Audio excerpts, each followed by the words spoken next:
Greater Hyderabad निगम चुनाव के लिए प्रचार अभियान समाप्त हो चुका है। अब मतदान की तैयारी है। 1 दिसंबर को 150 सदस्यीय इस निगम के लिए वोट डाले जाएंगे। 4 दिसंबर को नतीजों का ऐलान होगा, लेकिन इस बार ये निगम चुनाव सुर्खियों में है बीजेपी के कारण, क्योंकि बीजेपी ने इस बार निगम चुनाव को किसी विधानसभा चुनाव की तरह लड़ा है, जिसे लेकर विपक्ष भी उस पर तंज कस रहा है।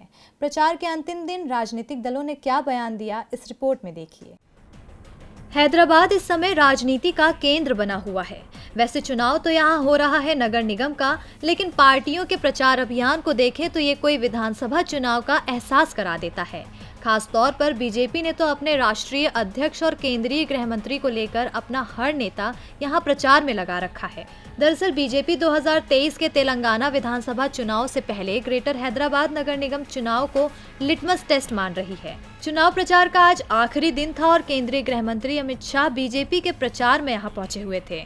उन्होंने पहले रोड शो किया और फिर विपक्ष को निशाने पर लिया। अमित शाह ने कहा, यहाँ जिस तरह कॉरपोरेशन टीआरएस और एआईएमआईएम के नेतृत्व में चला है, वो हैदराबाद को विश्व का आईटी हब बनाने में सबसे बड़ा रोड़ा है।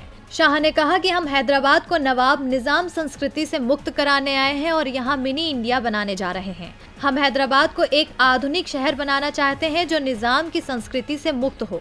बीजेपी तो हैदराबाद का नाम भी बदलने का दावा कर रही है, लेकिन बीजेपी के लिए राह आसान नहीं है।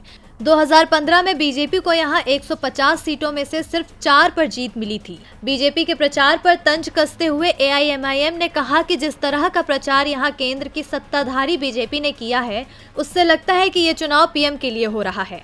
हैदराबाद के लोग पीएम का चुनाव कर रहे हैं। ये चुनाव मोदी की जगह कौन होगा, इसके लिए हो रहा है। बीजेपी के अध्यक्ष से लेकर हर नेता यहाँ मौजूद है। बस एक डोनाल्ड ट्रंप की कमी रह गई है।